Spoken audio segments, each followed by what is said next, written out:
السلام علیکم، میں ہوں آصف فروخی۔ وبا کے دنوں میں، تالہ بندی کے دنوں میں ادب اور زندگی کے واقعات کی تلاش کا میرا سلسلہ جاری ہے۔ آج جو میں تحریر آپ کے سامنے پیش کر رہا ہوں اس کا عنوان ہے وبا کے دنوں میں اپریل سنگ دل ترین مہینہ ہے۔ وقت کا کوئی ایک ٹکڑا لکھنے والے کی یادوں میں کسی حوالے سے اٹک جاتا ہے کہ جب بھی وہ وقت دوبارہ آتا ہے وہی الفاظ قلم کی زبان پر آنے لگتے ہیں۔ مئی کا مہینہ جو ہی آتا تھا، انتظار حسین اپنے کالم میں یہ شعر ادبدا کر لکھتے تھے: مئی کا آن پہنچا ہے مہینہ۔ ایک دفعہ میں نے ان سے پوچھا بھی کہ مئی کے ہر مہینے میں آپ یہ شعر کیوں دہراتے ہیں؟ انہوں نے جواب دیا کہ اگر میں نہ لکھوں تو لوگ پوچھتے ہیں مئی سر پر آ گیا، آپ نے یہ شعر اب تک اپنے کالم میں کیوں نہیں لکھا؟ اسی طرح غازی صلاح الدین جب کراچی ڈائری لکھا کرتے تھے تو ہر مرتبہ مارچ کے مہینے میں شیکسپیئر کے جولیس سیزر کی وہ سطریں دہرایا کرتے تھے جب نجومی خبردار کرتا ہے سیزر کو: بیویئر دی آئیڈز آف مارچ، ستاروں کی چال حکمرانوں کے حق میں نہیں۔ اتفاق یہ ہے کہ ہر دفعہ مارچ کے مہینے میں حالات بھی ایسے ہوتے تھے کہ لگتا یہ ابھی اور ہمارے لیے کہا گیا ہے۔ شاید ایسے برے شگون کے کلمے ہمارے لیے ہی تو ادا کیے گئے ہیں۔ مارچ گزر گیا اور اپریل آدھا بیت رہا ہے۔ اپریل نے پوری دنیا کی جو گت اس بار بنائی ہے، اس پر بہت سے لوگوں کو ٹی ایس ایلیٹ یاد آ گیا اور اس کی وہ سطریں اسی وارفتگی سے دوہرا رہے ہیں۔ خبر آئی ہے کہ یونیورسٹی آف لوئزیانا کی طرف سے وبا کے دنوں میں ایسٹر منانے کے لیے جو ہدایات جاری کی گئی ہیں ان میں ایلیٹ کی زبان سے کہا گیا ہے: اپریل سنگ دل ترین مہینہ ہے۔ اس بار تو واقعی ہے۔ ایسٹر کا تہوار جوش و خروش کے بغیر دھیمے انداز سے منائے جانے کے احکام کی وجہ سے نہیں، بلکہ اس لیے بھی کہ کووڈ-19 کی خوفناک وبا سے ہونے والی ہلاکت کا سلسلہ جاری ہے۔ خاص طور پہ امریکہ میں یہ تعداد ابھی تک کم ہونے میں نہیں آ رہی۔ ہلاکت کا تواتر اسی طرح پاکستان میں بھی جاری ہے اور لوگوں میں بڑھتی ہوئی بے چینی کے باوجود تالہ بندی کا سلسلہ چل رہا ہے۔ لیکن ٹی ایس ایلیٹ کی اس نظم کو دوبارہ پڑھنے کے لیے مجھے تالہ بندی کی ضرورت نہیں، اس کے مصرے بیچ بیچ میں برابر یاد آتے رہتے ہیں، اور صرف اپریل کے مہینے میں نہیں۔ میں دی ویسٹ لینڈ کی ابتدائی سطریں بڑے خضوع و خشوع کے ساتھ دہراتا ہوں: اپریل بڑا ظالم مہینہ ہے، مردہ زمین پر پھولوں کی پرورش کرتا ہے، خواہش اور یاد کو یکجا کر دیتا ہے، بے حس جڑوں کو بہار کی چھینٹوں سے جنبش دیتا ہے۔ جاڑوں نے ہمیں گرم رکھا تھا، زمین کو فراموش کن برف سے ڈھانپ دیا تھا، اور سوکھی ہوئی جڑوں سے تھوڑی سی زندگی باقی رکھی تھی۔ ایلیٹ کی یہ سطریں میں عزیز احمد کے ترجمے خراب آباد میں سے پڑھ رہا ہوں، جو ڈاکٹر مرزا حامد بیگ کی کتاب ٹی ایس ایلیٹ اردو دنیا میں خیر مقدم میں شامل ہے۔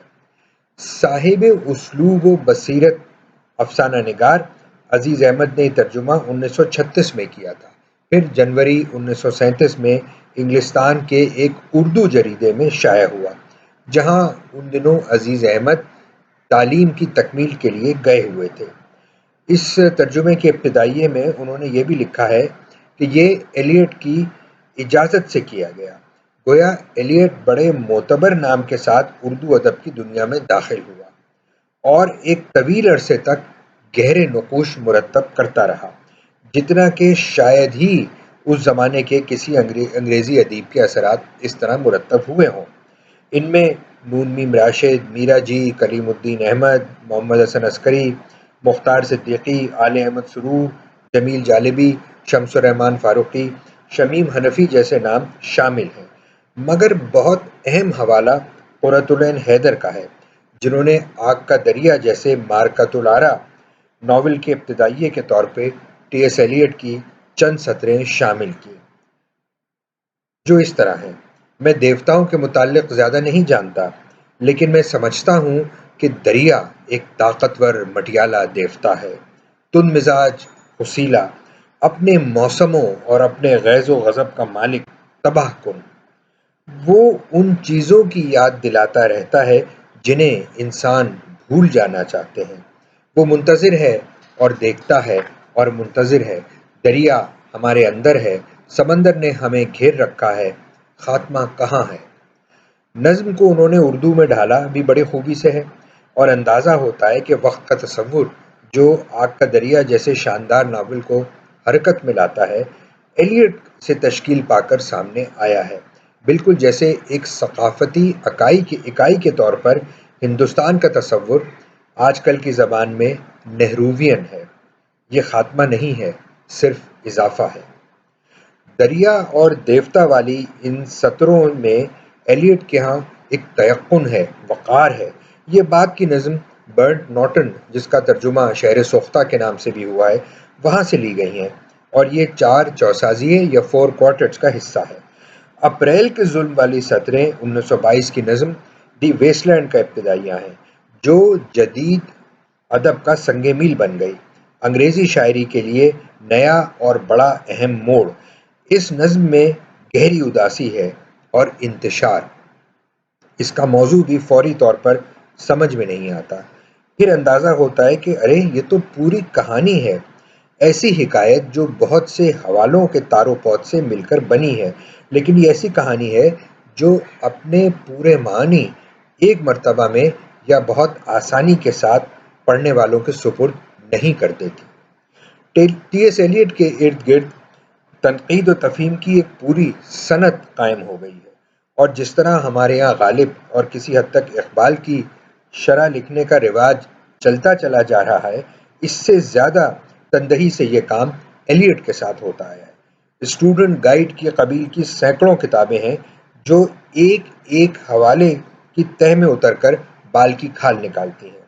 چنانچہ اگر ایلیٹ نے پھول کا نام لکھا ہے تو اس پھول کے بارے میں جنگ میں مارے جانے والے نوجوان شاعر روبرٹ بروک نے کیا لکھا تھا، اور والٹ وٹمن نے کون سے پھولوں کو ابراہیم لنکن کی موت پر صحن کی خاک میں ملتے دیکھا تھا۔ غرض حوالوں کی اس قدر تفصیل ہے کہ بسا اوقات شاعری گم ہونے لگتی ہے۔ پھر بھی یہ اس نو کی ڈبلیو بی ییٹس اور آڈن کی شاعری پر کتابوں سے زیادہ مفید ہے۔ نظم کا نام ہی ایک جہان معنی سمیٹ لیتا ہے۔ عزیز احمد نے اس کا نام خراب آباد رکھا۔ یہ ٹکڑا ذرا سی تبدیلی کے ساتھ اختر الایمان کی نظم میں بار بار دہرایا جاتا ہے، جس میں وہ کہتے ہیں دیکھو ہم نے کیسے بسر کی اس آباد خرابے میں، اور پھر اسی پر اختر الایمان نے اپنی چونکا دینے والی خود نوشت کا نام رکھا اس آباد خرابے میں۔ اختر الایمان کی یہ کتاب سخت کوشی، مشقت، انبوہ مصائب اور ذاتی تکمیل کی جد و جہد کا مرقع ہے۔ اس کے برخلاف ایلیٹ داد طلب انداز سے نہیں پکار رہا کہ دیکھو ہم نے کیسے بسر کی، اس کا ماجرا ٹوٹ کر بکھر جانے کا قصہ ہے، اجتماعی طور پر بھی اور انفرادی طور پر بھی۔ دی ویسٹ لینڈ کی اپنی بھی ایک کہانی مشتہر چلی آ رہی ہے۔ شدید اعصابی تناؤ اور گہری اداسی کے دوران ایلیٹ نے اس نظم کا خاکہ اس عالم میں تیار کیا جب اس کی بھی ازدواجی زندگی تباہ ہو رہی تھی، اور نظم کا مسودہ جو موجودہ شکل سے دگنا بڑا ہے، ایزرا پاؤنڈ کے حوالے کیا، جس نے کاٹ چھانٹ کر موجودہ شکل دی۔ ایلیٹ کا اصل مسودہ بہت بعد میں شائع ہوا، اور مجھے یہ اعتراف کرنا چاہیے کہ لندن یہ میں نے دیکھا نہیں تھا، اس کا نام سنا تھا۔ دیکھنے کا موقع لندن کے ایک سفر میں اس وقت ملا جب افتخار عارف صاحب نے یہ کتاب مجھے عنایت کی، اور میں اس کو دیکھ کر حیران رہ گیا۔ پاؤنڈ کی اصلاحات کے بغیر یہ نظم نامکمل معلوم ہوتی ہے۔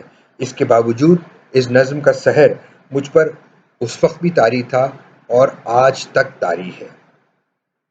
ایلیٹ کی ذاتی زندگی کے بارے میں ہمیں جو کچھ معلوم ہو گیا، اس کے باوجود یہ نظم ایک اجتماعی بربادی کی نشاندہی کرتی ہے۔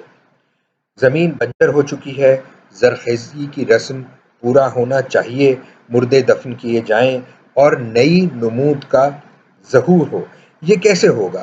ایلیٹ کی نظم نے جو سوال اس وقت اٹھایا تھا، لگ بھگ اب وہی صورتحال برطانیہ کی ایک بار پھر ہے، پورے یورپ کی، اور اس سے بھی بڑھ کر ایلیٹ کے ترک کردہ وطن امریکہ کی، جو خستہ و درماندہ ہو چکا ہے۔ صرف اس نظم کی پہلی سطر ایک المناک یادگار کے طور پر دہرائے چلا جا رہا ہے۔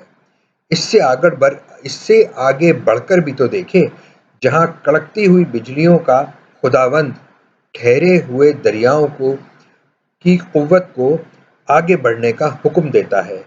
ہم یہ آواز کب سنیں گے؟ کب بجلی کڑکڑ کڑکے گی اور دریا موج رواں بن کر آگے بڑھے گا؟